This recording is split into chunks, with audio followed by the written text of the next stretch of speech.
दोस्तों, मार्वल और prime Video का सबसे डार्क, ब्रूटल और unique show spider no heart finally release हो चुका है।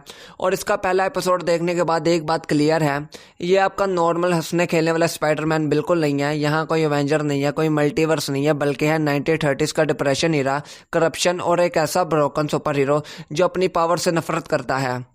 निकोलस केज प्ले कर रहे हैं बेन रेली का रोल, जो कभी इस शहर का हमसाया सुपर हीरो द स्पाइडर हुआ करता था, पर अब वो सिर्फ एक थका हुआ बूढ़ा प्राइवेट डिटेक्टिव है जो अपनी सेक्रेटरी की सैलरी तक नहीं दे पा रहा। आखिर ऐसा क्या हुआ कि उसने मास्क उतार दिया, और पहले ही एपिसोड में से कौन से विलन की एंट्री होने वाली है? चलिए पूरे एपिसोड 1 की कहानी और ट्विस्ट को आसान भाषा में समझते हैं। एपिसोड की शुरुआत होती है बेन रेली के मोनोलॉग से। वो बताता है कि 5 साल पहले तक वो न्यूयॉर्क का रखवाला द स्पाइडर था।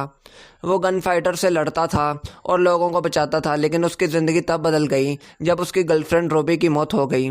इंटरेस्टिंग बात यह है दोस्तों कि इस यूनिवर्स में रूबी ने ही बेन को वो फेमस लाइन बोली थी, लेकिन बेन का मानना था कि रूबी उसकी सबसे बड़ी रिस्पॉन्सिबिलिटी थी और वो उसे बचा नहीं पाया। इस गम और गिल्ट में बेन ने अपनी पावर्स और सूट को हमेशा के लिए लो कर दिया और एक ऑर्डिनरी प्राइवेट डिटेक्टिव बन गया, जो अब सिर्फ शकी पति पत्नियों की जासूसी करता है ताकि 2 वक्त की रोटी कमा सके। कहानी में ट्विस्ट तब आता है जब बेन एक जेम्स एडिसन नाम के बंदे का पीछा कर रहा होता है, जिसे ढूंढने के लिए उसे पैसे मिले थे। लेकिन वहाँ एक दूसरा प्राइवेट इन्वेस्टिगेटर पैट्रिक डोनेगल भी पहुंच जाता है, जिसे किसी विंस्टन नाम के बंदे ने एडिसन को मारने के लिए भेजा था। यहाँ हमें पहली बार इस बीमार दुनिया की सुपर पावर्स देखने को मिलती हैं। एडिसन के हाथ अचानक आग पकड़ लेते हैं।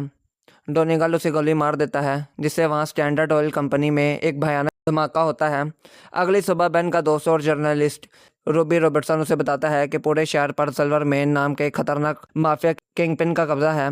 उसी एडिसन ने सिल्वरमैन के माल को आग लगाई थी। रूबी बेन को याद दिलाता है कि शहर को द स्पाइडर की ज़रूरत है, पर बेन साफ मना कर देता है कि अब उसे किसी की कोई परवाह नहीं।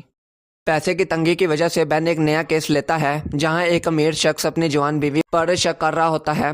जब बेन उस औरत का पीछा करता है तो पता चलता है कि वो कोई आम औरत नहीं, बल्कि कैट हार्डी है, जो सिल्वरमैन के क्लब द ओल केव में गाती है।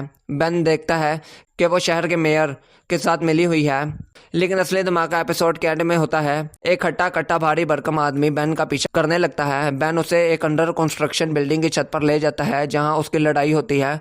वो आदमी और कोई नहीं बल्कि फ्लिंट मार्को है, जिसे हम कॉमिक्स में सैंडमैन के नाम से जानते हैं। इस यूनिवर्स में वो कैट हार्डी का ओवर पावर्ड इन्फोर्सर है, जो मिट्टी और रेत में बदल सकता है। फ्लिंट मार्को बेन को बिल्डिंग से नीचे फेंकने की कोशिश करता है, लेकिन बेन अपनी पुरानी फाइटिंग स्किल्स को इस्तेमाल करने लगता है, उसे लकड़ी से बेहोश कर देता है। तो दोस्तों, एपिसोड 1 का एंड हमें एक बड़े वेब ऑफ कॉन्स्पायरेसी पर छोड़ता है। एक तरफ सिल्वरमैन है, जो पुलिस और मेयर के साथ पूरे शहर को चला रहा है, और दूसरी तरफ डोनेगल को सिल्वरमैन के गुंडों ने पकड़ कर मार दिया।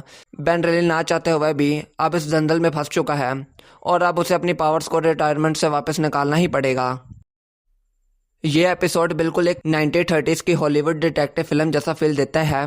ग्रिटी, स्लो बर्न और बहुत ही स्टाइलिश।